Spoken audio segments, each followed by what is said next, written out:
Hey guys, finding the perfect gift for the food lover in your life is easy, thanks to Goldbelly. Goldbelly ships America's most iconic foods, straight from world-famous restaurants right to your door. So if you want to treat someone to Joe's Stone Crab from Miami, Franklin Barbecue from Texas, or desserts from famous foodies like Ina Garten or Martha Stewart, Goldbelly has you covered. Just go to goldbelly.com and for a limited time, get 20% off your first order with promo code GIFT. That's promo code GIFT. Welcome to Sports Management Podcast, where you will hear interesting sports management professionals share their stories, experiences, and passion for the sports management industry. I am your host, Marcus Philipson. Welcome to episode 121 of Sports Management Podcast. This podcast is and will forever be completely free, but if I can ask you for one favor, it's this. If you have ever learned something from this podcast, please share it with a friend. That's the fastest way to grow the podcast, and the bigger the show, the bigger the guests. Thank you. Today's guest is Robyn Duda, the CEO of RacquetX and a leading event expert and entrepreneurial leader in the field. RacquetX is a world-class festival of thought, connection, and experiential learning, taking place in Miami, Florida, March 24th to 26th, 2024. Get ready to learn how Robyn went from planning luxury events to racket sport events, how she's trying to understand what makes industries tick, how she founded RacquetX, what skills you need to work in events, the RacquetX event in Miami, how she became an entrepreneur, although most people advised her against it, virtual versus live events, appealing to Gen Z and other generations at the same event, and much more. Robyn Duda, welcome to Sports Management Podcast. It's great to be here. Thanks for having me. I'm really excited to talk to you today. For those of the listeners who might not know who you are the CEO of RacquetX and a leading event expert and entrepreneur. So can you tell us a little bit about yourself and RacquetX? Sure. Myself, not quite as interesting, but I've been in the event industry for almost 20 years, which is really a scary number to say out loud.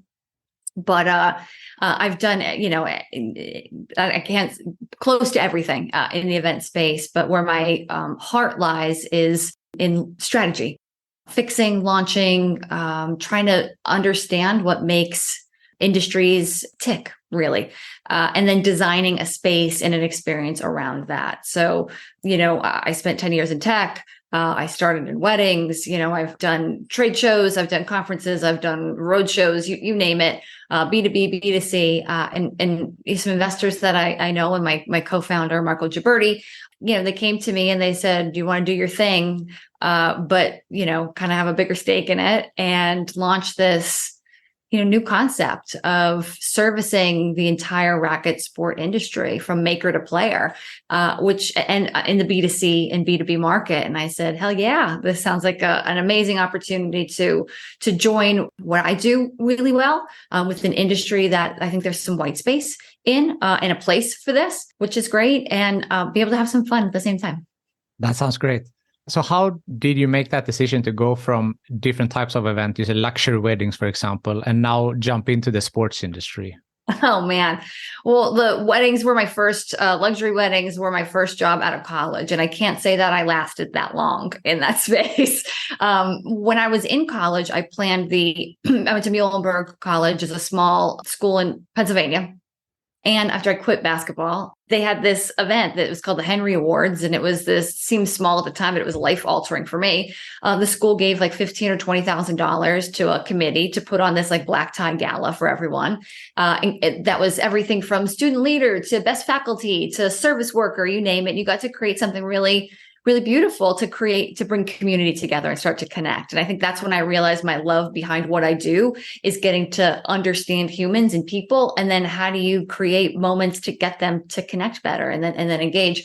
So I quit basketball and started doing that. And I knew this was what I wanted to do for the rest of my life. So the transitions between each of my different phases of my career were pretty easy because it was just stretching and trying out what I was doing in different ways. So, weddings certainly didn't last that long, but I do know that I loved the magic part of it. I loved the the ambiance. I loved the beauty that came along with weddings, and then the meeting of what was happening with those couples and those families, and how were you, how do you celebrate that? And I took that into tech quickly after on the tech media side of the house. And then it was, how do you launch IBM's Watson all over the world to a very specific type of audience, IT audience, and really figuring that out. So the switching was more of a, how can I stretch my skills more? And then where was there new opportunity? I moved into the trade show side of the house, which I did not want to. I resisted for a very long time. I did hundreds of events a year in my other roles in technology, and then moved to take on a chemical event.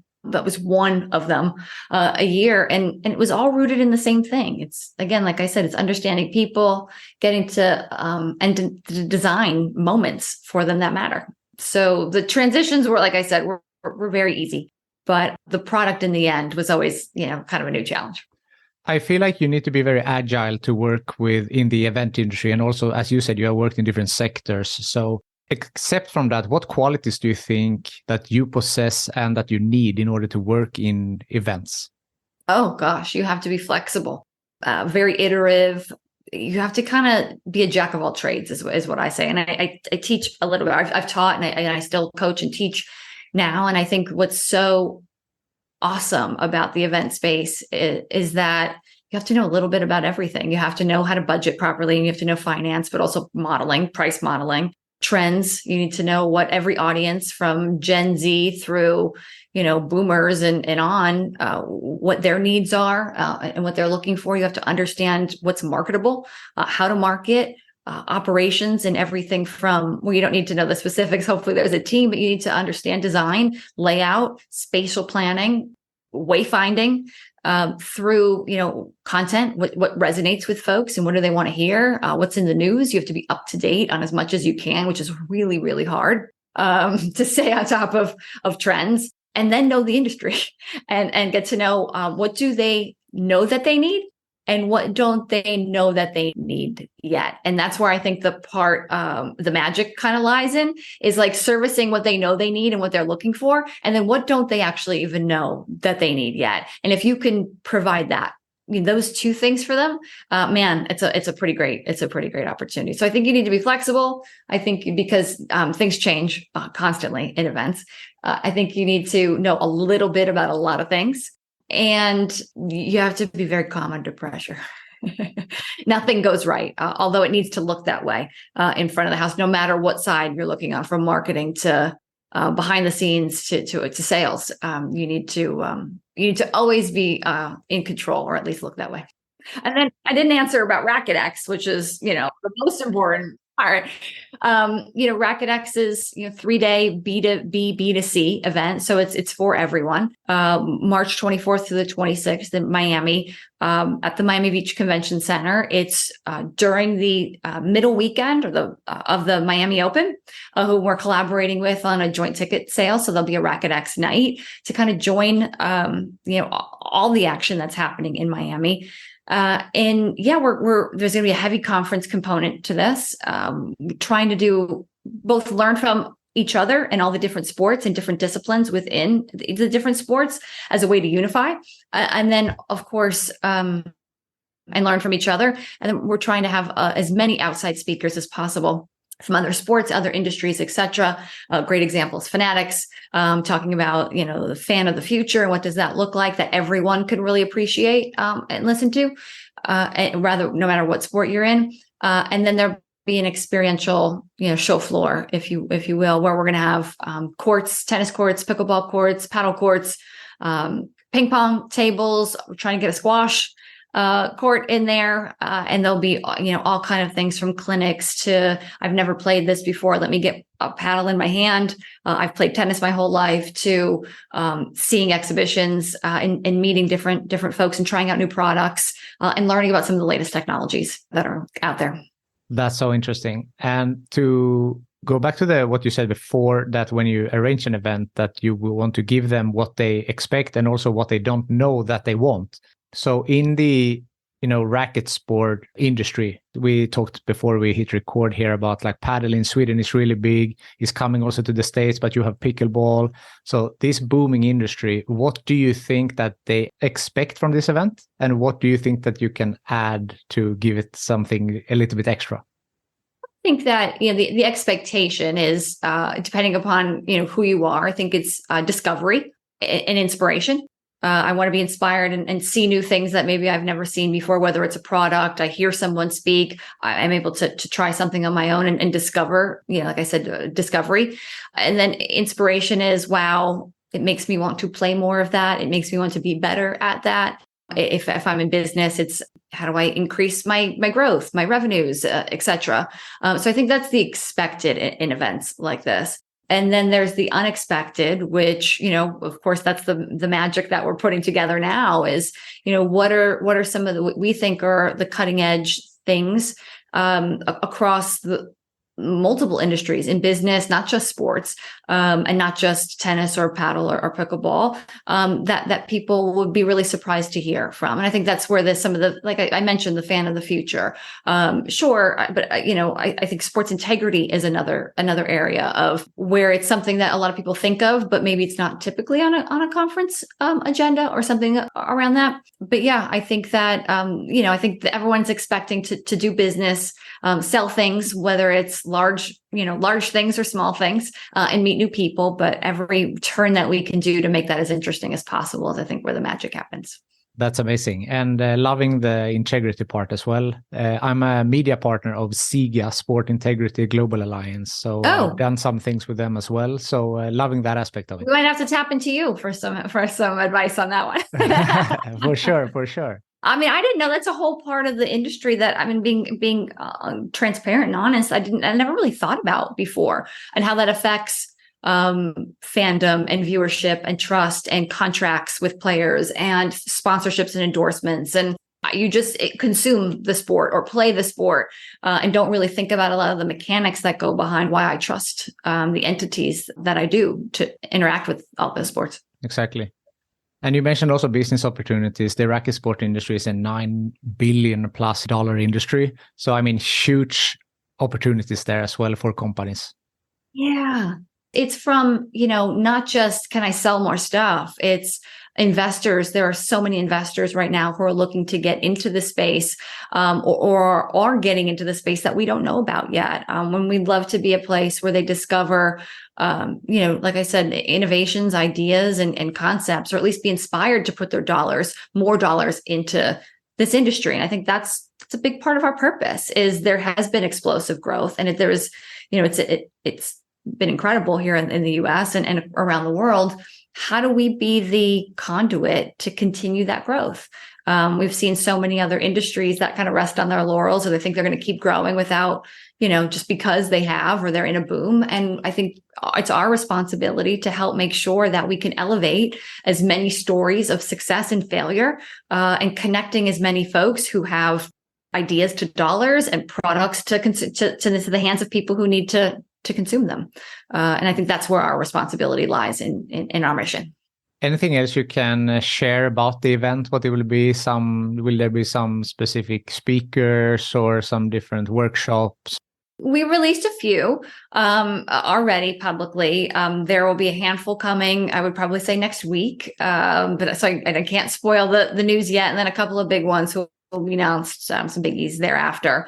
Like I said, Fanatics will be there. Katrina Adams, who is the former USTA CEO and former chairwoman of the USTA, and she has an amazing story over her time and is going to do something really unique with us. Thomas Shields of the Dink, from a pickleball standpoint, he's on the media side, but has a really interesting perspective also as an entrepreneur and startup, but seeing from a media standpoint, being able to look at the bird's eye view of the entire industry. He has some really interesting perspectives he'll bring up. And then Marcos de Pilar, who is like I don't want to say the father of paddle in the US, but certainly kind of is, he's been the USPA president for some years, although just stepped down in the the Pro Paddle League. He's heavily involved in as a founder. So there's some interesting, and again, we're trying to be as equal opportunity to all the different sports and different sectors as possible. But we'll have there's a couple of really interesting club concepts that'll be presenting amongst some nonprofit initiatives that are doing some really neat things and more. So definitely keep watch, because there's going to be some drops pretty soon. That's really exciting. So if someone is listening and they want to attend or find more information, where can they do that? Sure. TheRacquetX.com, the Racket, RACQUET, letter X.com, TheRacquetX.com. Information is there. The website is being updated constantly. November 1st, there'll be some big updates to the site as well, but you can check out pricing, what we're all about. And certainly there's a new trend report that we just came out with last week. It's a coined one of 5 that we're going to be putting out this year. And this is really the overall industry. So even if you're just interested in starting to pique your interest and aren't ready to necessarily commit to coming down to Miami in March, although who wouldn't want to come to Miami in the late March, please download that and take a look. It's about 40 some pages of really juicy information about the past, present, and future of racket sports. That's really exciting. And I, for one, would love to be in Miami in March, because the weather in Sweden at that point will be horrific. Well, you need to come, and you'll need to. We're setting up a podcast studio on the show floor, so you'll need to be able to set up and record a few at RacquetX. So we'll make sure that you're there. Hopefully, that would be great. It's going to be a fun time. Yeah, for sure.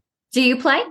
I play paddle recreationally, you can say, but I played a lot during COVID, because for some reason in Sweden that was the only sport you were allowed to play. It's probably because it was socially distanced, and for the most part, you were outside or in a large space. Yeah, so I did that a lot. Now it's approximately once a week, but loving the sport. It's really fun. It's super fun. I wish we need more courts in the US, because so I could play. I know there is one in New York City. There's a few. We actually did a US Open RacquetX launch party at Padel House in Brooklyn early September, which was great. We have actually had an episode with the founder of Padel House. So if someone is interested. Santiago? Yeah. Santiago's been on the podcast. So that's great. If someone is interested, you just scroll back, I don't know, maybe it's 20 episodes ago or something like that. But yeah, that was a good one as well. Oh, that's great. Yeah. It's a great sport. The whole industry has been amazing. And that's the one thing that my takeaway. And again, I've been an athlete my whole life. I very recreationally play racket sports. Hopefully, I'll probably never be competitive at this stage of my life. However, I do enjoy it. I love it. But the takeaway that I've had is just how intimate the industry feels and how helpful they are. I just feel like there is such a great sense of community here among so many folks in so many different sports in the industry and different segments, that when we get everyone together, I really think it's going to be magic, because it's a really great group of people who care about sport and about their the success and the continued success of what everyone's doing. I asked you in the beginning to tell me a little bit about yourself and RacquetX, and you said that about yourself will not be so interesting, and I disagree strongly. So I want to go back to your story, and you mentioned you played basketball. As a kid, how were you introduced to sports, and what has been, your involvement with sports over the years? I mean, I was playing as soon as I could. My father was an athlete. He played Division II basketball, although I'm sure, he was living a bit vicariously through me. I would say my first experience, we were always outside. We were always playing. And that was just encouraged to be active. I was kindergarten going into first grade, and it was T-ball was my first experience with sports. It wasn't a great one. It's a great story, actually. If you give me a second, it was T-ball, so baseball, but at the time, T-ball, it's, baseball on a tee so that little kids can kind of hit it a little bit easier. However, they didn't play with softer balls or wiffle balls. We played with real baseball. So was I 5, not even 6 years old yet, or turning 6, I guess. And it was only for boys. My neighborhood and the friends that I had were all boys. I didn't have a ton of little girlfriends. and just the nature of my parents' friends in my neighborhood. So when everybody was going to play t-ball for the first time, I wanted to play too. So my dad said, well, you can do anything a boy can. So you're going to play t-ball too. And that was my one earliest stages of feminism, where it was, if you want to do something, Robyn, you fight to do it, or you make your own league. And so the first practice, I went out there and I was the only little girl on the field of all boys. And my dad had only rolled the ball to me and tossed it. And then, there's the one kid whose parents like hold them back a couple of years. So they're really good at sports. And I ended up, long story short, he threw a fly ball up like very high for me to catch, and it shattered my orbital bone. So that was the end. That was my first go at sports, which I must have loved it, because I kept playing and kept playing and kept playing over the years. And eventually, I would say a year or two after that, probably somewhere in elementary school, grabbed a basketball, which was my dad's love, and started playing that and never really looked back on the basketball front. But I played everything. I ran track. I ran cross country. And I tried every sport, from soccer to field hockey under the sun as a kid. So I think there's something amazing that sports lend itself to the mind-body connection, as well as I think team sports just provide such a leadership opportunity for so many people on how to really collaborate. Completely agree. And sports is the best school for so many things. We talk about, overcoming adversity and teamwork and leadership, and, the list goes on. Yeah, it's some of my proudest, most, fun, amazing moments.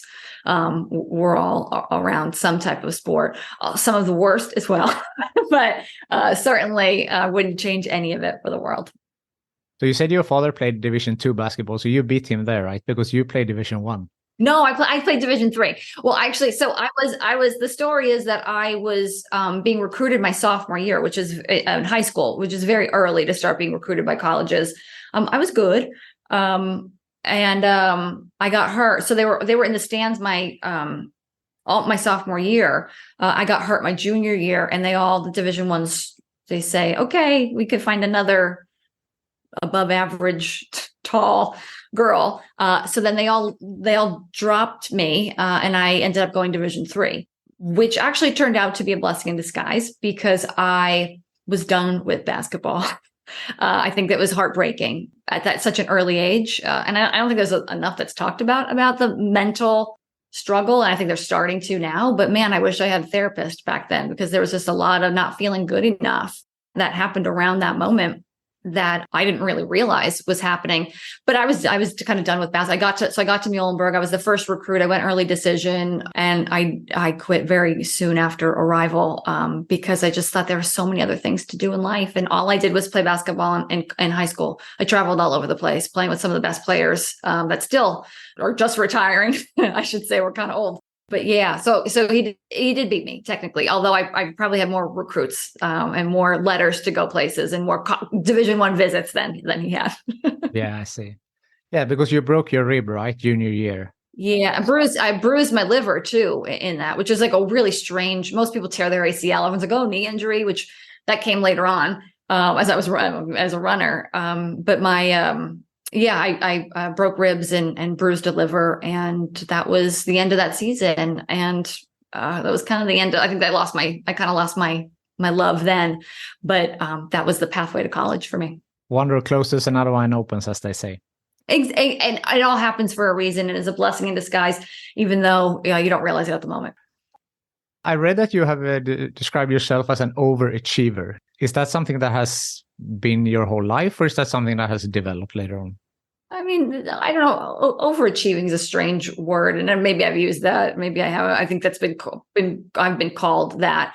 I think there's a strive to be the best person that you can be, whether and whatever you're doing. My father, again, instilled in me, if you're going to do something, do it well, or don't do it at all. Which I'm not sure.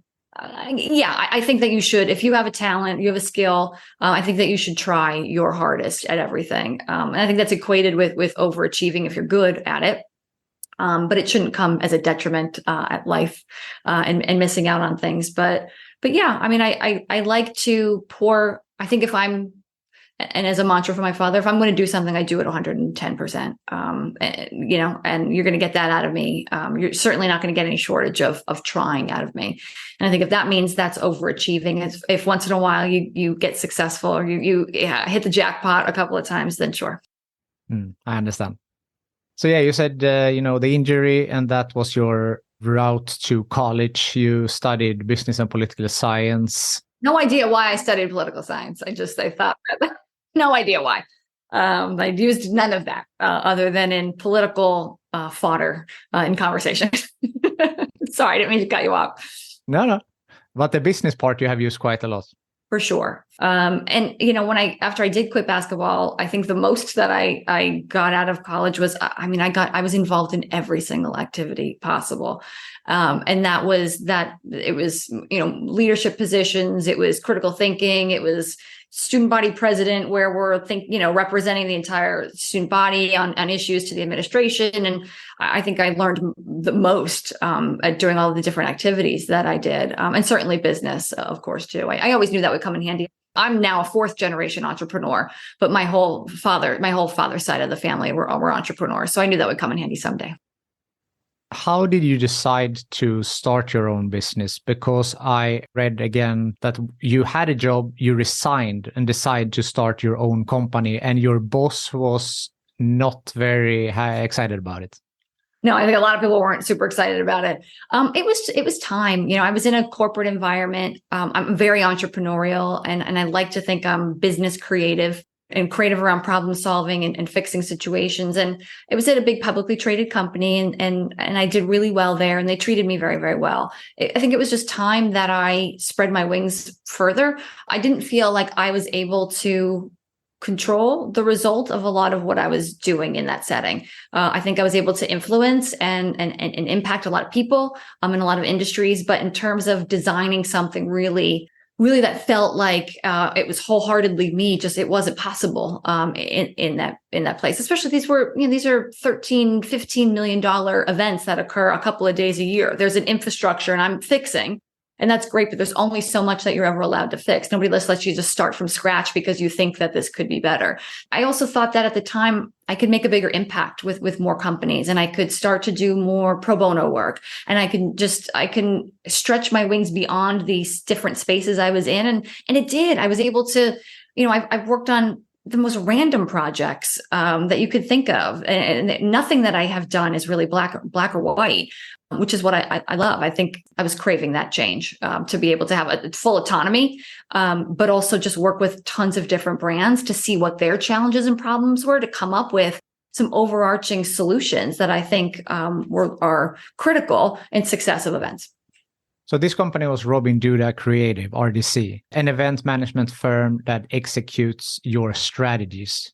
You mentioned strategies a lot. Yes. What type of strategies are you using?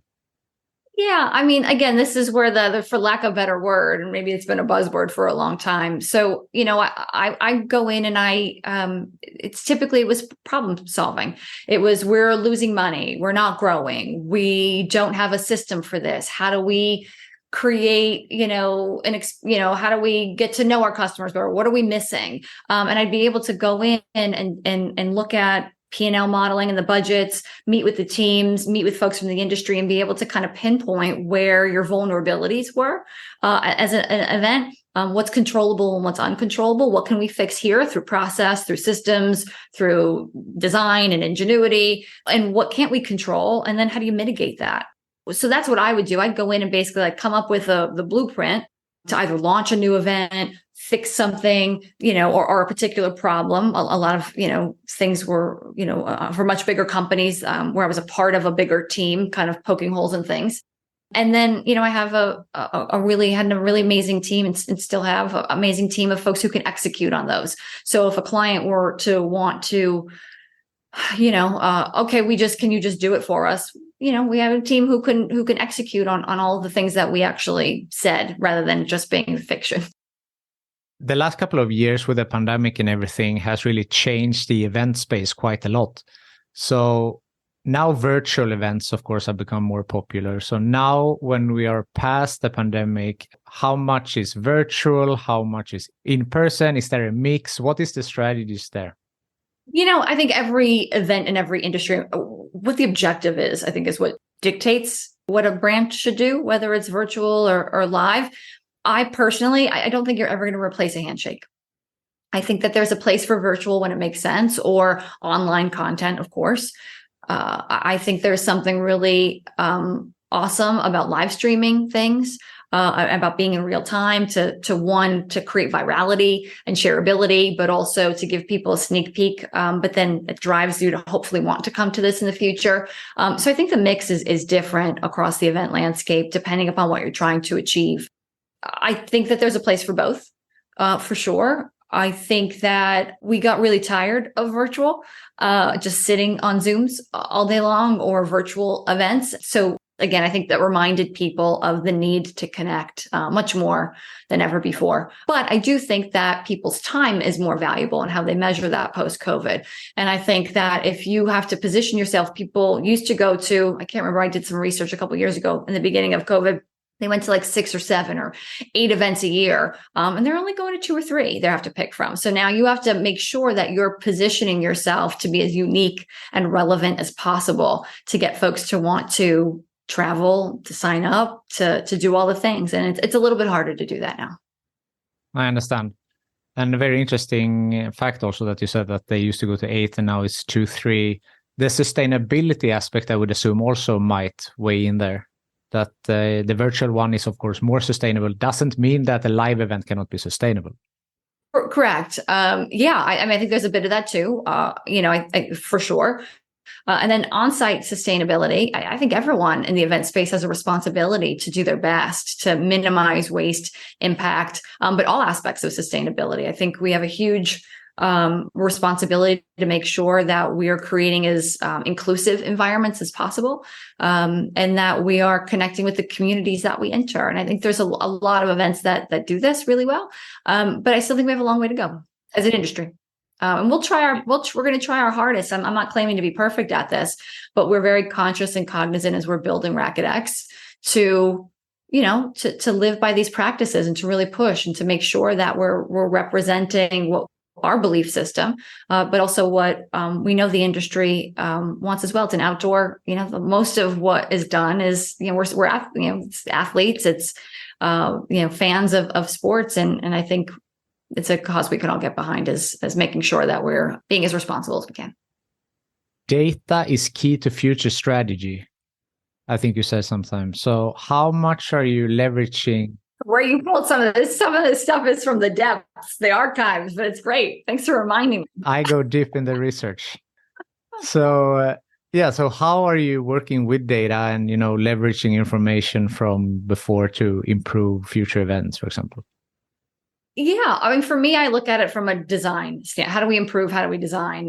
Data, what I will say that the data that we all talk about is always protected under anything that I'm doing, at least, or that we're doing. That part's that's our gold. Our audience is, if we don't have people coming to our event because they don't trust us, we don't really have a brand. So that part is one piece, but data informing decisions. It's hard when we're starting from scratch and we're launching. There isn't a ton of data, but it's making sure. I do think that there's so much from the event space, from your typical page views, click-throughs on site. Where do people drop in the registration process that can dictate where we might have vulnerabilities? And I think it's okay to change course and to try. If we changed pricing on something recently because we saw the data, and we'd be stupid not to adjust to meet our consumers' needs. And that's where I think data in real time is really interesting. I think a lot of events that I've seen, at least over the years, kind of wait till the end. And they go over, here's all the data, and we don't know what to do with it. Or they've collected all of this stuff from a digital standpoint, and they don't know what to do with it. And I think there's some key metrics that are really important in terms of year over year event success in order to dictate design moving forward. So I think that the more, the better, but you have to have somebody who knows how to read it. Yes, of course. Something else that I think is really interesting when you're planning these events is that there are, let's say, RacquetX. Now it's Padel. Padel players can be, I don't know, from 5 to 95 years old. So you have a huge target group. Pickleball. I mean, that's Pickleball as well. Everyone plays from the backyard to, their country club. So how do you work with your events to market yourselves to, let's say, Gen Z and all the other generation simultaneously in the same event? It's really hard. It's definitely a challenge, which I love.